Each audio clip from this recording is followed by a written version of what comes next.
بسم اللہ الرحمن الرحیم۔ آخر بی بی خدیجہ نے فرشتے جبرائیل کو دیکھ کر سر کا دوپٹہ کیوں ہٹا دیا؟ جب حضور صلی اللہ علیہ وسلم کی عمر 40 سال ہوئی تو اچانک آپ کے ساتھ کچھ عجیب و غریب چیزیں ہونے لگی۔ وہ اس طرح کہ جب بھی آپ باہر گھومنے جاتے تو راستے کے ہر پیڑ و پتھر آپ کو سلام کرتے۔ اچانک آواز آنے لگتی کہ اے محمد السلام علیکم۔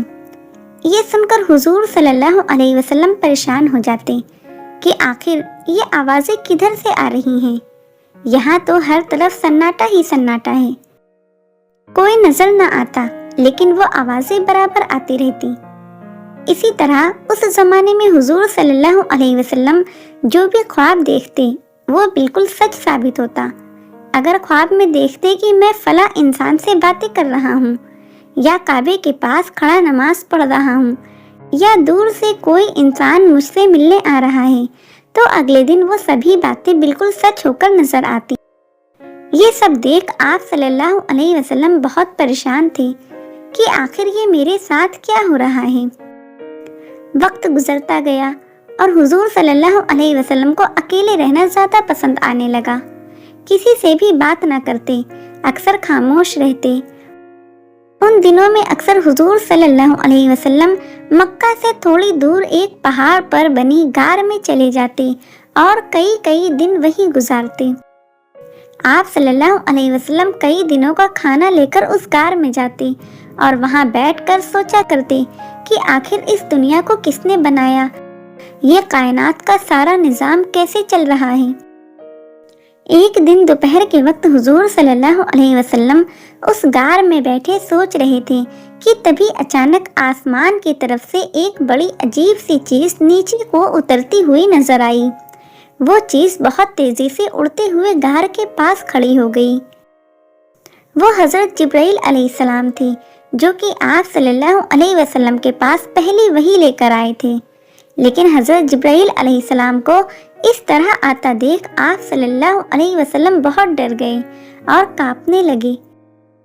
حضرت جبرائیل نے غار کے پاس آ کر کہا کہ اے محمد باہر نکلو۔ حضور صلی اللہ علیہ وسلم کو نہیں پتا تھا کہ یہ میرے سامنے اللہ کے مقرب فرشتے حضرت جبرائیل علیہ السلام کھڑے ہیں، جو کہ نبیوں کے پاس وحی لے کر آتے تھے۔ حضور صلی اللہ علیہ وسلم نے تو جب پہلی بار حضرت جبرائیل علیہ السلام کو دیکھا تو بہت زیادہ ڈر گئے اور آپ کا جسم کانپنے لگا۔ حضور صلی اللہ علیہ وسلم جیسے ہی غار سے باہر نکلے تو حضرت جبرائیل علیہ السلام نے پیچھے سے آپ کو پکڑ لیا اور گردن کے بیچ اپنی کوہنی رکھ کر بہت تیز دبایا اور کہنے لگے کہ اے محمد پڑھو۔ یہ سن کر حضور صلی اللہ علیہ وسلم بہت گھبرا گئے اور ڈرتے ہوئے کہنے لگے کہ میں پڑھنا نہیں جانتا۔ لیکن حضرت جبرائیل علیہ السلام نے اگلی بار اور تیز گردن دبائی اور کہا کہ اے محمد پڑھو۔ تو حضور صلی اللہ علیہ وسلم نے دوسری بار بھی وہی جواب دیا کہ مجھے پڑھنا نہیں آتا، میں امی ہوں۔ جب اللہ کے رسول صلی اللہ علیہ وسلم نے اس بار بھی وہی جواب دیا تو حضرت جبرائیل علیہ السلام نے تیسری بار حضور صلی اللہ علیہ وسلم کو اتنی تیز دبایا کہ اللہ کے رسول فرماتے ہیں کہ مجھے اس وقت محسوس ہوا کہ جیسے میری جان نکل جائے گی، اور پھر حضرت جبرائیل علیہ السلام نے کہا کہ اے محمد پڑھو۔ جب حضرت جبرائیل علیہ السلام نے تیسری بار حضور صلی اللہ علیہ وسلم کو دبایا تو اسی وقت اللہ کی طرف سے ایک تجلی حضور صلی اللہ علیہ وسلم کی طرف آئی اور آپ کے جسم میں شامل ہو گئی۔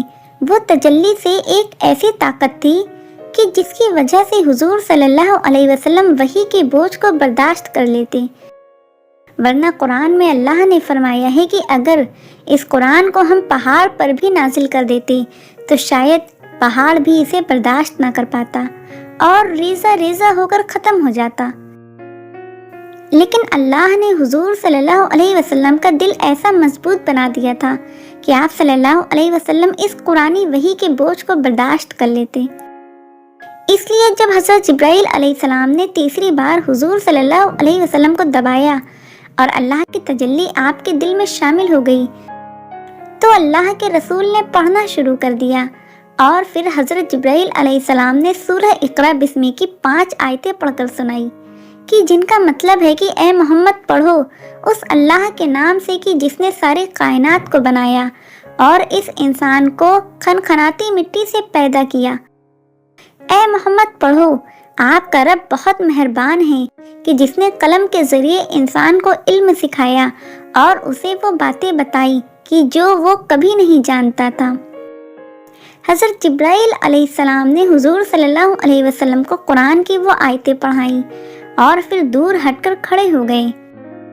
اللہ کے رسول اس وقت حضرت جبرائیل علیہ السلام کو بہت ڈری ہوئی نظروں سے دیکھ رہے تھے۔ اچانک حضرت جبرائیل علیہ السلام پھر سے آسمان کی طرف اڑنے لگے۔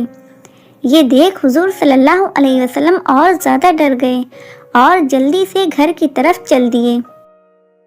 اس وقت وہاں پہاڑ پر کوئی بھی نہ تھا، ہر طرف سناٹا ہی سناٹا تھا۔ دوپہر کا وقت تھا اور آسمان پر سورج چمک رہا تھا۔ ایک معصوم سا انسان اس ویران علاقے میں کھڑا کانپ رہا تھا۔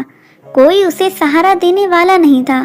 اس انسان کو نہیں پتا تھا کہ آخر یہ فرشتہ کون ہے اور میرے پاس کیوں آیا ہے، لیکن شاید اب دنیا کی تقدیر بدلنے کا وقت آ چکا تھا اور اللہ بھی اپنے اس پیارے نبی سے مخاطب ہو رہے تھے کہ جن کے لیے ساری کائنات کو بنایا گیا۔ زمین و آسمان، چاند و سورج، چرند و پرند، یہاں تک کہ ہر چیز کو انہی کی خاطر پیدا کیا گیا۔ آج اس معصوم نبی کو اس ویران علاقے میں ساری دنیا کو صحیح راہ پر لانے کی ذمہ داری دی جا رہی تھی۔ لوگوں کو بتایا جا رہا تھا کہ اے لوگوں، اب وہ نبی آ چکا ہے کہ جس کا دنیا کی ہر چیز کو انتظار تھا۔ وہ نبی آ چکا ہے کہ جس کی دعاؤں پر آسمانوں کے سارے فرشتے اس کی مدد کرنے آ جائیں گے۔ ہمارے نبی حضور صلی اللہ علیہ وسلم اس وقت پہاڑ پر کھڑے حضرت جبرائیل علیہ السلام کو آسمان کی طرف جاتا دیکھ رہے تھے اور آپ کا سارا جسم کانپ رہا تھا۔ جب حضرت جبرائیل علیہ السلام آنکھوں سے غائب ہو گئے تو آپ صلی اللہ علیہ وسلم جلدی سے پہاڑ سے نیچے اترے اور تیز قدموں کے ساتھ اپنے گھر کی طرف چل دیے۔ اس وقت گھر میں آپ صلی اللہ علیہ وسلم کی 3 بیٹیاں اور بی بی خدیجہ تھیں۔ جیسے ہی ان سب نے حضور صلی اللہ علیہ وسلم کا چہرہ دیکھا تو آپ اتنا زیادہ ڈرے ہوئے تھے کہ جسم کانپ رہا تھا۔ یہ حالت دیکھ کر حضرت خدیجہ دوڑتی ہوئی پاس پہنچی اور کہنے لگی کہ آپ کو کیا ہو گیا؟ اللہ کے رسول صلی اللہ علیہ وسلم نے کوئی جواب نہ دیا۔ ساری لڑکیاں پریشان تھی کہ پتہ نہیں آج میرے والد کو کیا ہو گیا ہے، وہ اتنا ڈرے ہوئے کیوں ہیں۔ تھوڑی دیر بعد اللہ کے رسول نے اشارے سے کہا کہ اے خدیجہ، میرے لیے چادر لے کر آؤ، مجھے بہت ڈر لگ رہا ہے۔ بڑی بیٹی زینب دوڑ کر گئی اور ایک چادر لے کر آئی۔ حضور صلی اللہ علیہ وسلم چارپائی پر لیٹ گئے اور حضرت خدیجہ نے اوپر سے چادر ڈال دی۔ بہت دیر بعد جب حضور صلی اللہ علیہ وسلم کی کچھ حالت ٹھیک ہوئی تو آپ چارپائی سے اٹھی اور حضرت خدیجہ نے پنکھے کی ہوا دیتے ہوئے پوچھا کہ آپ کو کیا ہو گیا تھا؟ تو حضور صلی اللہ علیہ وسلم نے بیوی کو ساری باتیں بتا دی اور پھر وہ آیتیں بھی پڑھ کر سنائی جو حضرت جبرائیل علیہ السلام نے سکھائی تھی۔ اس کے بعد حضور صلی اللہ علیہ وسلم کہنے لگے کہ اے خدیجہ، مجھے اپنی جان جانے کا خطرہ ہے۔ تو یہ سن کر حضرت خدیجہ رضی اللہ تعالی عنہا کہنے لگی کہ ایسا ہرگز نہیں ہو سکتا۔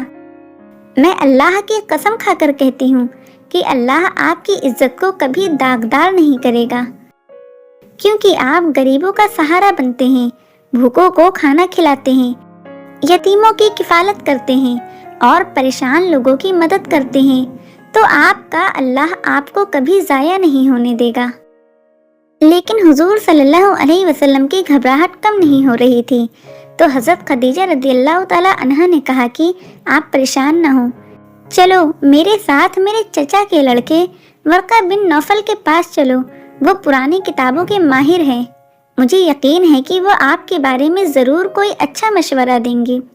پیارے دوستو، اس کے آگے کا واقعہ انشاءاللہ جلد ہی اپلوڈ کیا جائے گا، کہ جس میں بتایا جائے گا کہ جب دوسری بار حضرت جبرائیل علیہ السلام حضور صلی اللہ علیہ وسلم کے پاس آئے تو انہیں دیکھ کر حضرت خدیجہ نے اپنے سر سے دوپٹہ کیوں ہٹا دیا تھا، اور پھر اللہ کے رسول صلی اللہ علیہ وسلم اپنے آپ کو پہاڑ کے نیچے گرانے کی کوشش کیوں کرنے لگے۔ دوستو، اگر آپ کو یہ واقعہ اچھا لگا ہو تو اسے لائک، شیئر اور چینل کو سبسکرائب ضرور کیجیے گا۔ اللہ حافظ۔